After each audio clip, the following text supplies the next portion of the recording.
বন্ধুগণ, আপনারা জানেন যে গতকাল আমাদের সহযোদ্ধা শরীফ ওসমান হাদী শাহাদাত বরণ করেছেন।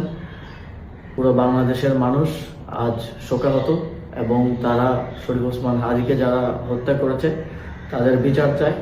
আমরাও এই বিচার চাই এবং আমরা ইতিমধ্যেই দাবি করেছি যত দ্রুত সম্ভব শরীফ ওসমান হাদীকে যারা গুলি করে হত্যা করেছে তাদেরকে বাংলাদেশের কাছে হস্তান্তর করতে হবে এবং তাদের বিচার নিশ্চিত করতে হবে এবং এই ধরনের ঘটনা যেন আর কখনোই না ঘটে সেটা সরকারকে অবশ্যই নিশ্চিত করতে হবে। একই সাথে আমরা দেখেছি আজ সারা দেশে মানুষ ওসমান হাদীর জন্য নেমে এসেছে।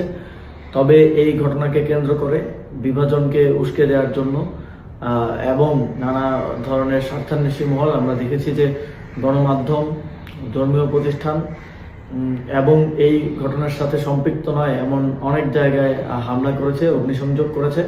আমরা স্পষ্টভাবেই এর বিরুদ্ধে আমাদের অবস্থান ব্যক্ত করেছি এবং আমরা শঙ্কা করছি যে এই ঘটনাকে এবং এই আন্দোলনকে বিতর্কিত করার জন্য, প্রশ্নবিদ্ধ করার জন্য, জুলাই গণঅভ্যুত্থানকে ব্যর্থ প্রমাণের জন্য আজও বিভিন্ন স্থানে হামলার এবং বিভিন্ন স্থানে ভ্যান্ডালিজম করার এক ধরনের পরিকল্পনা রয়েছে।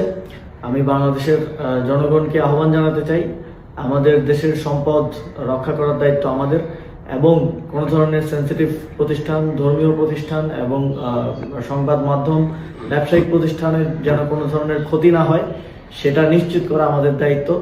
আগামীকাল এ ধরনের সকল প্রতিষ্ঠানকে নিরাপত্তা দেওয়ার জন্য সবাই সতর্ক থাকবেন এবং অবশ্যই সতর্ক থাকবেন যেন আমার প্রতিবাদ মিছিল, ন্যায় বিচার চাওয়ার জন্য যে মিছিল, সেই মিছিলকে কেউ ভিন্ন দিকে ডাইভার্ট করতে না পারে, সেই মিছিল থেকে কেউ কোনো ধরনের অনাকাঙ্ক্ষিত পরিস্থিতি সৃষ্টি করতে না পারে।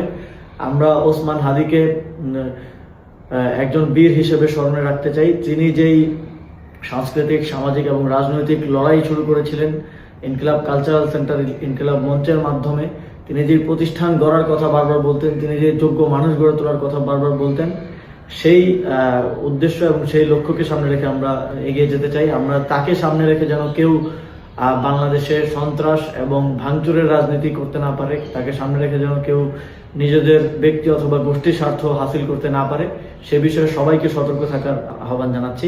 ধন্যবাদ সবাইকে।